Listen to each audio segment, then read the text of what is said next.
Minister of Works inspects Shagamu, Benin and Lagos-Ibadan expressways, assures Nigerians of timely completion of the ongoing road constructions.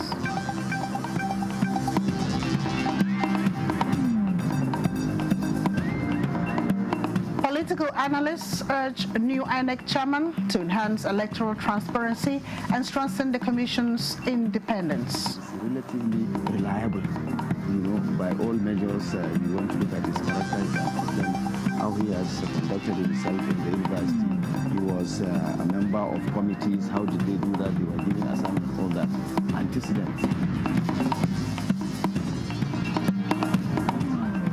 National Peace Committee launches Election Security Information Hub to strengthen credibility of Nigeria's electoral process.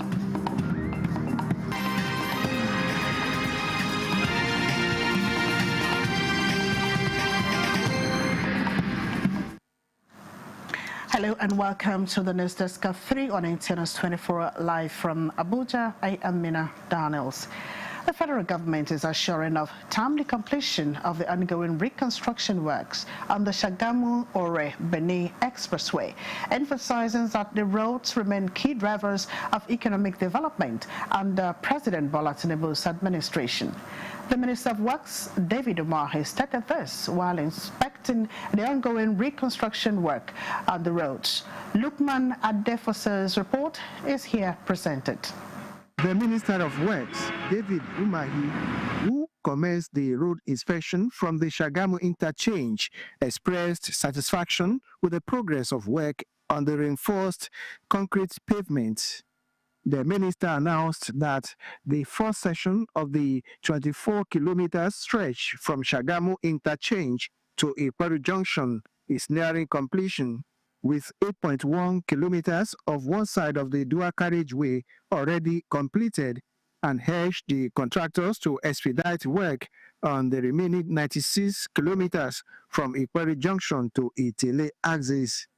Width of the carriageway is 12 meters, and the thickness of the pavement is 200, and it's done by Y20 millimeter roads at 200. He emphasized that road construction under President Tinubu's administration meets global standards, highlighting the durability of reinforced concrete roads, which can last over 100 years compared to asphalt roads. The minister also inspected the ongoing reconstruction of the damaged Alapako-Ogumakin flyover and the Ojo end of Lagos-Ibadan Expressway, where he also gave a pass mark on the quality of work done and declared the reconstruction of the Lagos-Ibadan road completed. Road is the catalyst, and it is the GDP that grows other GDP. So the president is aware of this, and you can see the quality of the road the president is building. And so these are roads that when built will last up to 100 years. He, however, decried the dumping of refuse on federal highways and announced plans to install solar-powered streetlights, CCTV cameras, and plant trees along the Lagos-Ibadan and Shagamu-Benin-Ore expressways, while noting that the process to toll these roads is underway.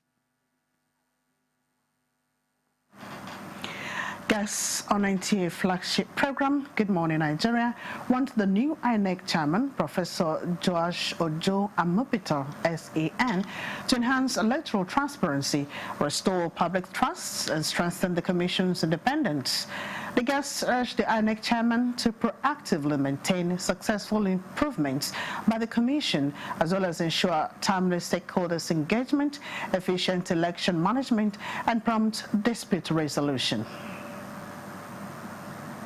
On board, he has some level of integrity that he can be incorruptible. Yes, no, not incorruptible, because you cannot determine. The only thing you can do is to say that he's relatively. That's why I use that word. Is relatively reliable. By all measures. You want to look at his character, his antecedents, how he has conducted himself in the university.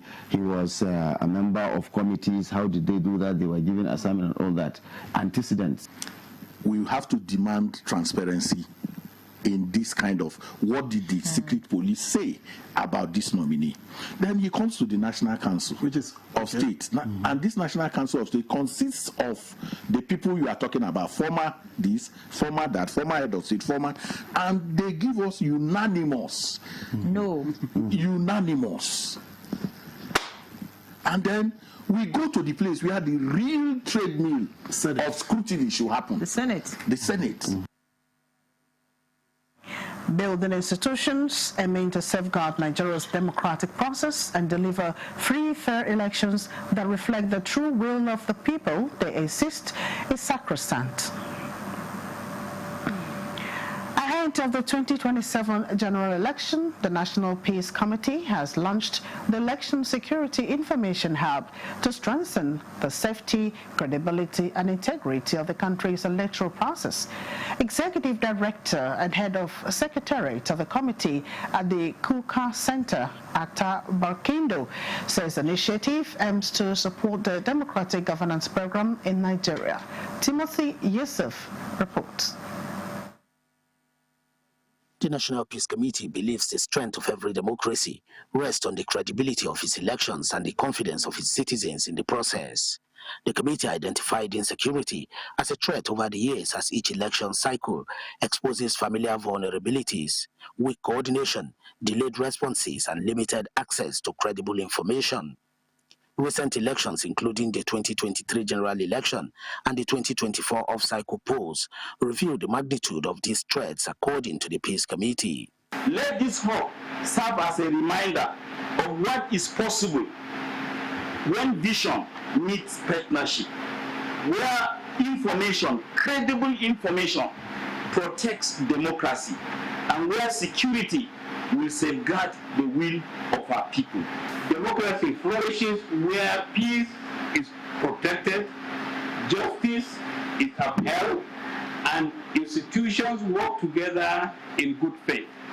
This is the beginning of a long journey. This is a great day for us as we seek to add confidence in the work of the electoral process in Nigeria.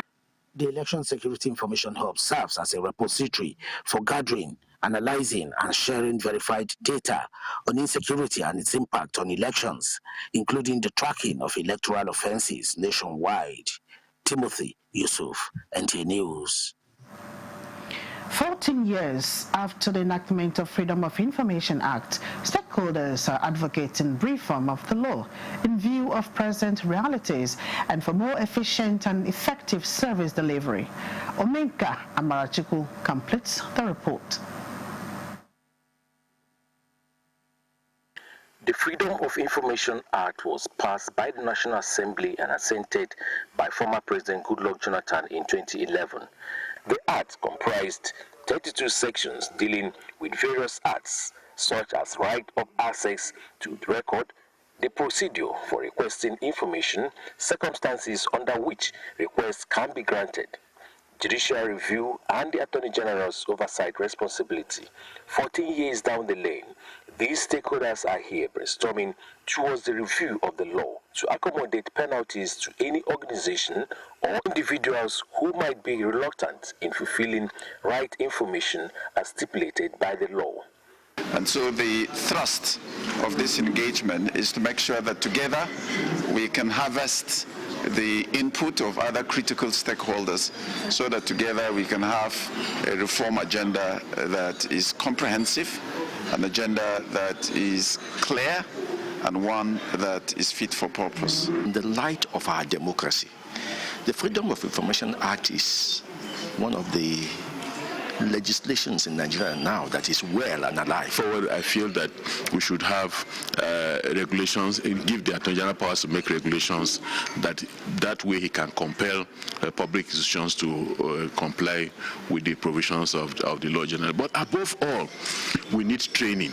The stakeholders are of the view that making the law more vibrant and effective will encourage Nigerians to be more resilient in doing things in a better and more appropriate way that will enhance productivity and service delivery. In Abuja, Omenka Amarachiku, NTA News. Equity in cancer care remains a vital goal for Nigeria's health sector. To robustly achieve this, medical experts and Good Morning Nigeria want more training and employment of oncologists and supporting staff to bridge the gaps. Lydia Sampson reports. Despite advancement, disparities persist in access to early detection, treatment and palliative services, particularly in rural and underserved communities. Bridging these gaps, Gaston Good Morning Nigeria insists must ensure all Nigerians receive timely, affordable and quality care, regardless of socioeconomic status. In Nigeria specifically, you do know that we have so many new cancer cases, about 120,000 every year, and out of which over 70,000 die within the first 1 year, which means that a lot of them are not accessing care for so many reasons, some financial reasons, some where they stay, and so on and so forth.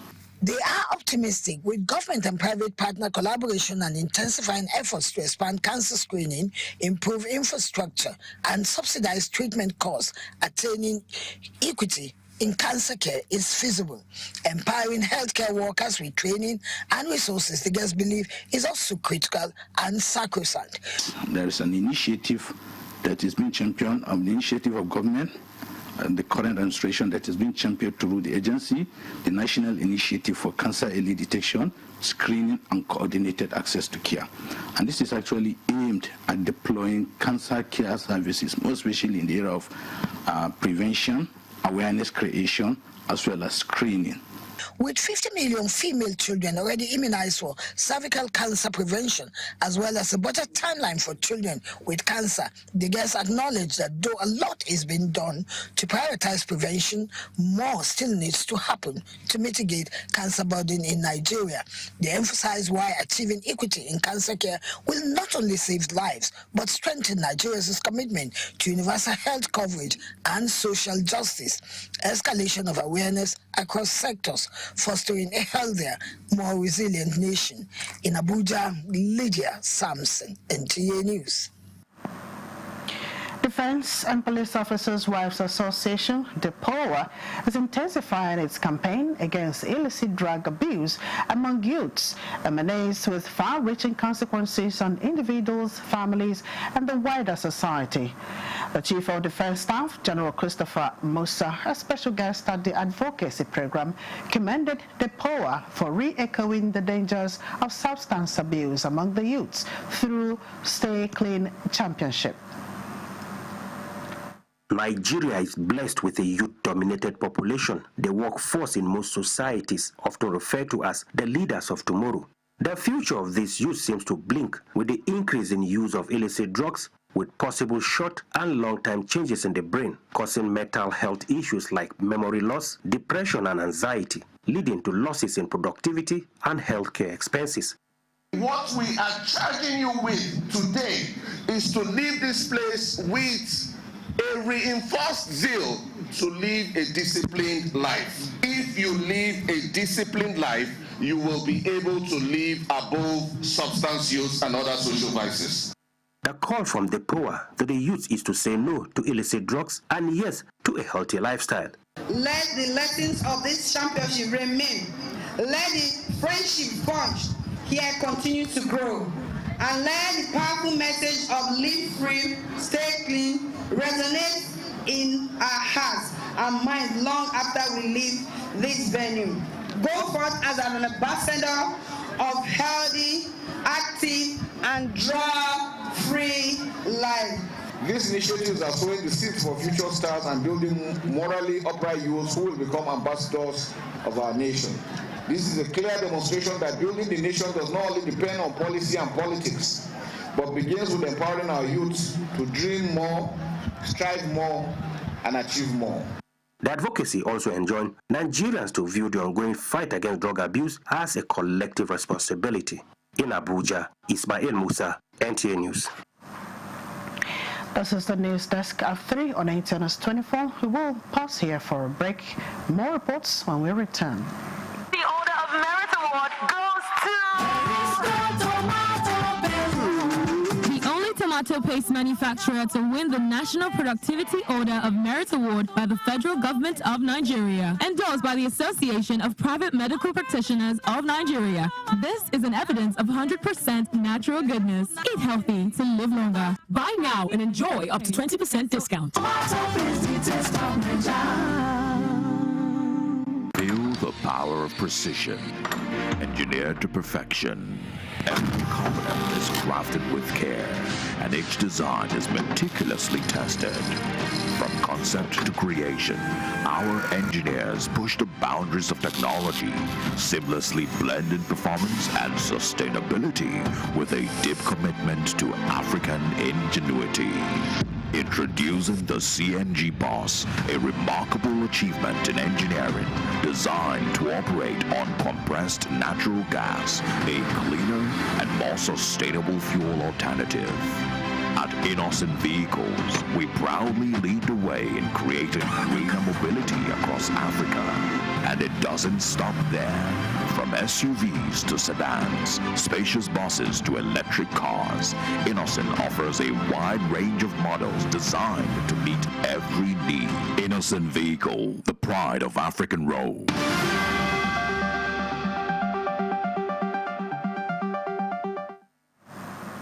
Thanks for joining us again.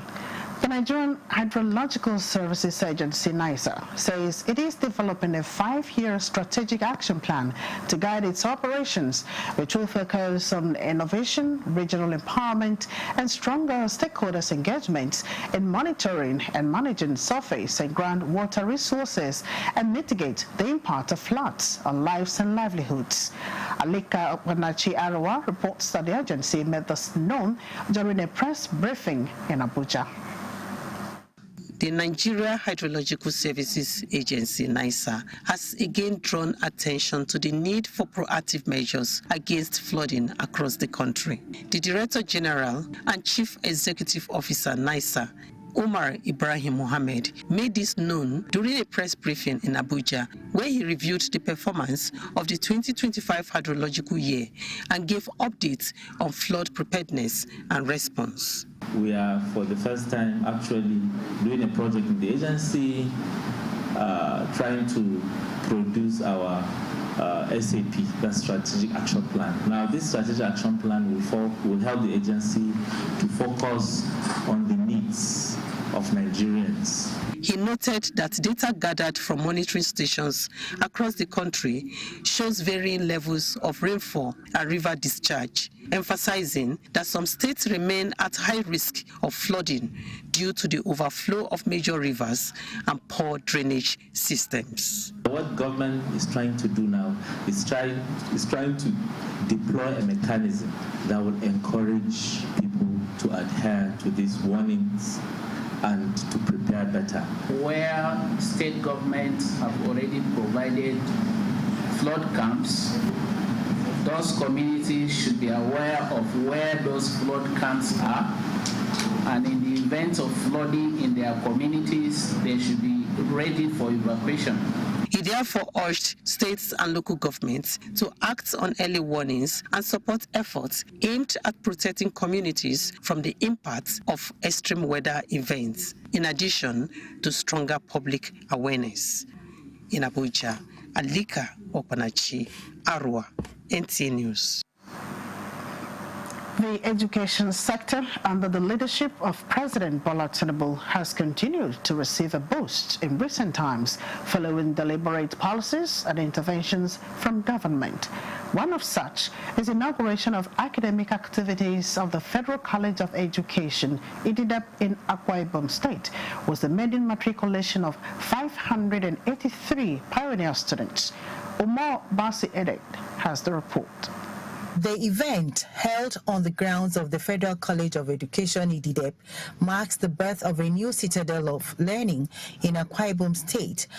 Established by the federal government in May 2023, its academic structure comprises 6 schools and 20 departments, offering the National Certificate in Education, NCE. Senator Itainang, recognized as the vision bearer for the college, lauded the role played by President Bola Ahmed Tinubu and former President Muhammadu Buhari in bringing the project to fruition.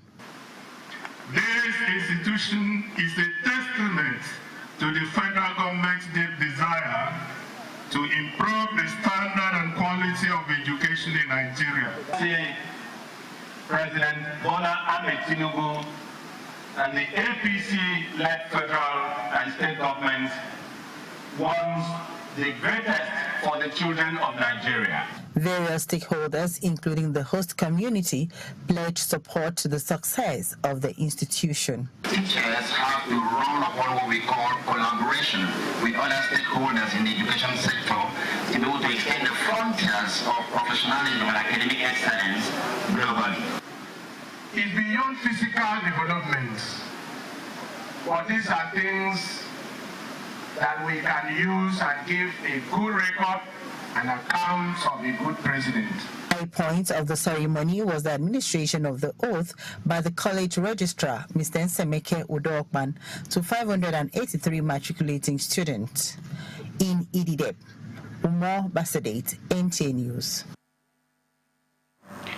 As journalists in Plateau State celebrate 2025 World Press Week, Governor Moff Twang is assuring NUJ of his readiness to promote media development and freedom of the press. This was at the 2025 Press Week colloquium of the Nigerian Union of Journalists, Plateau State. The report.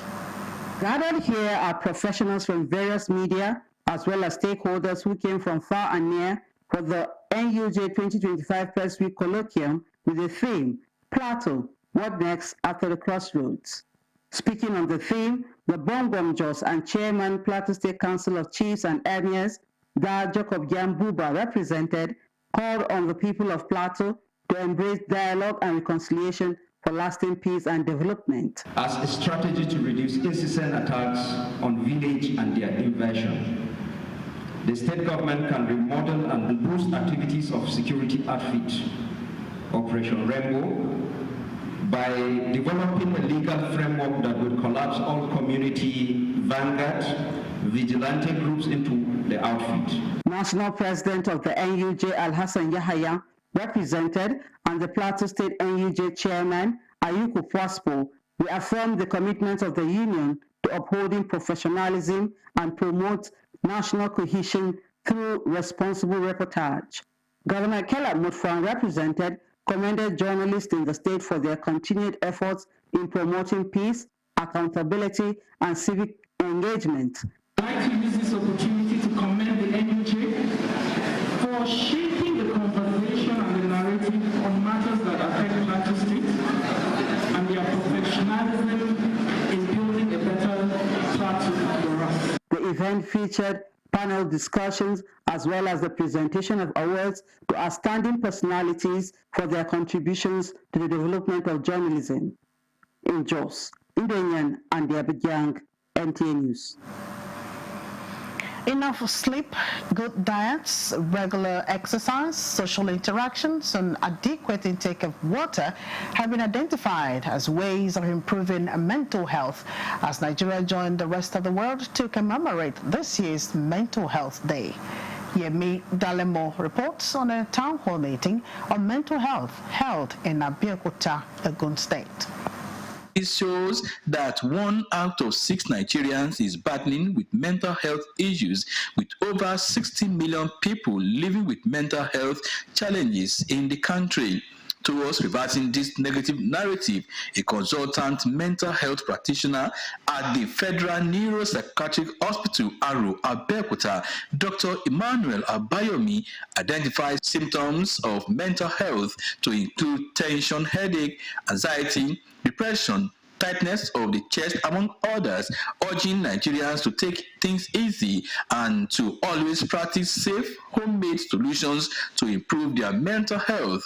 When you sleep, your brain rests, and your brain is responsible for your mental health. So make sure you get enough sleep. Number 2, eat healthy food. Healthy food is not necessarily expensive. Number 3, physical activity. Walk around. It's not every time you take Okada, you take bike. Take a lot more water. And creating access to care is important in sustaining our mental health and well-being. This workshop that we're doing now is crucial to driving the advocacy required to change the narrative and challenge the government to improve access to mental health services in Nigeria. And I think we need more sensitization. A lot of people are not aware of these mental health issues we are discussing here. Majority of Nigerians don't know it. Even people that knows about it, they don't know where to go and seek help. The event, held in collaboration with Atlantis, Americana One, and Longhorn Deck, had a paper from the Ogun State Alternate Medicine Commission with policemen, NDLEA, other paramilitary bodies, National Orientation Agency, Committee for Defense of Human Rights, Ministry of Women Affairs, and community leaders. The theme for the 2025 Mental Health Day is mental health in catastrophes and emergencies. In Abeokuta, Yemi Dalemo, NTA News. And that concludes the News Desk of 3 on NTNS 24. Many thanks for watching. I am Mina Daniels.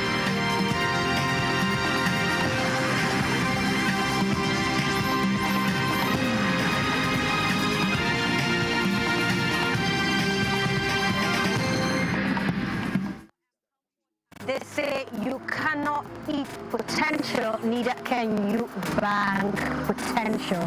For you to be able to enter